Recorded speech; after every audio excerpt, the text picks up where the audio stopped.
নিশ্চয়কৈ আচলতে কিমান ব্যৰ্থ হ'লে এজন মন্ত্ৰীয়ে আচলতে ব্যৰ্থ বুলি ঘোষণা কৰে। আমি দেখিবলৈ পাইছোঁ বিগত সময়ছোৱাত যে যিকোনো এটা যেতিয়া পৰীক্ষা অনুষ্ঠিত কৰে সেই সময়তে বিভিন্ন ধৰণৰ বিসংগতি হোৱা আমি দেখিবলৈ পাইছোঁ। তাক আমি অসম জাতীয়তাবাদী যুৱ ছাত্ৰ পৰিষদৰ তৰফৰ পৰা আমি তীব্ৰ ভাষাৰে গৰিহণা দিছোঁ।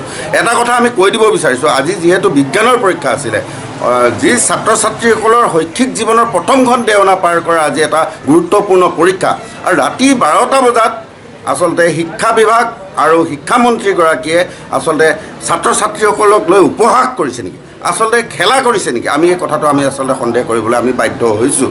যিহেতু ৰাতি 12টা বজাত ঘোষণা কৰিছে, বহুত ছাত্ৰ ছাত্ৰীয়ে এই বিষয়ে অৱগতই নহ'ল।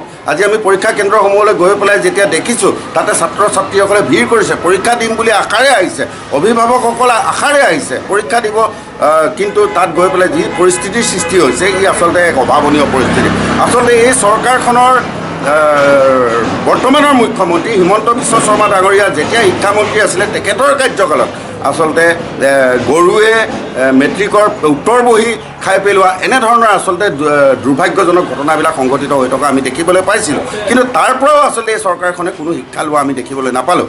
আজি আমি অতি লজ্জা অনুভৱ কৰিছোঁ, আমাৰ ধেমাজি জিলাৰ পৰা প্ৰতিনিধিত্ব কৰি ডক্টৰ ৰণোজ পেগু ডাঙৰীয়াই শিক্ষামন্ত্ৰীৰ দৰে গুৰু দায়িত্ব গ্ৰহণ কৰি আছে, কিন্তু তেখেতৰ কাৰ্যকালত এনেধৰণৰ যেতিয়া ঘটনা সংঘটিত হৈছে, আমি ধেমাজিবাসী হিচাপে এক নম্বৰতে লাজ পাইছোঁ। আৰু 2 নম্বৰ কথা, প্ৰথম দিনাখন যেতিয়া ইংৰাজী কাকত ফাদিল হোৱাৰ কথাটো বিভিন্ন প্ৰচাৰ মাধ্যমত প্ৰচাৰ হৈছিলে, তেতিয়া আচলতে এই সময়ৰ বৰ্তমানৰ শিক্ষামন্ত্ৰীগৰাকীয়ে আচলতে তাচ্ছিল্যসূচকভাৱে ক'বলৈ বিচাৰিছিলে যে তেওঁ আচলতে এটা হাঁহিৰ খোৰাক পাইছোঁ বুলি। গতিকে আজি আমি এটা কথা কৈ দিব বিচাৰিছোঁ, আপোনাক আজি সমগ্ৰ অসমে হাঁহিছে, অসমৰ প্ৰত্যেকজন অভিভাৱকে হাঁহিছে, প্ৰত্যেকজন ছাত্ৰ ছাত্ৰীৰ কাৰণে আপুনি অমানিশা কঢ়িয়াই আনিছে। গতিকে আমি আহ্বান জনাইছোঁ, এতিয়াও সময় আছে, আৰু সময় থাকোঁতে আপুনি আচলতে দায়িত্ব স্বীকাৰ কৰি ল'ব লাগে, আপুনি দায়িত্ব স্বীকাৰ কৰি ল'ব লাগে যে আপুনি আচলতে দক্ষতাৰে এই বিভাগটো আচলতে পৰিচালনা কৰিব পৰা নাই। গতিকে তাৰ কথাই ৰাখি পেলাই আপুনি আচলতে পদত্যাগ কৰিব লাগে, আৰু মাননীয় মুখ্যমন্ত্ৰীগৰাকীয়ে পদত্যাগ কৰিব লাগে।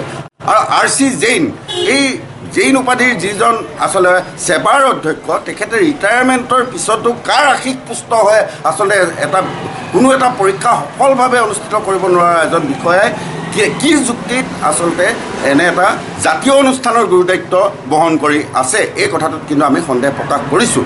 গতিকে আমাৰ কেতিয়াবা এনেকুৱা ধৰণৰো কিছুমান সন্দেহ হয়, আচলতে সেৱাকো আচলতে প্ৰাইভেটাইজেশ্যন কৰি দিয়াৰ কথা চিন্তা চৰ্চা কৰিছে নেকি এখন চৰকাৰে, যে ব্যৰ্থ বুলি দেখি পেলাই, বা এনেধৰণৰ চিন্তা চৰ্চা হয় যেতিয়া এখন স্কুলে মেট্ৰিকৰ ভাল ফলাফল দেখুৱাব নোৱাৰে, তেতিয়া এই সময়ৰ মুখ্যমন্ত্ৰীগৰাকীয়ে আচলতে এই স্কুলসমূহ বন্ধ কৰি দিয়াৰ কথা ঘোষণা কৰে সদম্ভে। এনেধৰণৰ চিন্তা চৰ্চা কৰিছে নেকি যে সেৱাই ভালদৰে পৰীক্ষা পাতিব পৰা নাই কাৰণে এই বিভাগটোকো আচলতে প্ৰাইভেটাইজেশ্যন কৰি দিয়াৰ কথা চিন্তা চৰ্চা কৰিছে নেকি, আমাৰ সন্দেহ হয়। গতিকে আমি আহ্বান জনাইছোঁ, এতিয়াও সময় আছে, আপোনালোকে ছাত্ৰ ছাত্ৰী আৰু ছাত্ৰ ছাত্ৰীৰ শৈক্ষিক জীৱনৰ প্ৰথম দেওনাখন পাৰ কৰাৰ ক্ষেত্ৰত কিন্তু আপোনালোকে এনেধৰণৰ দুষ্কাৰ্য সংগঠিত নকৰিব। এইটো আচলতে আমি দুষ্কাৰ্য বুলি আমি অনুভৱ কৰিছোঁ। আৰু যিহেতু আজি অনুষ্ঠিত হ'বলগীয়া পৰীক্ষাটো ৰাতি 12টা বজাত ঘোষণা কৰিছে, এইটো কেনেধৰণৰ আচলতে কাৰ্য।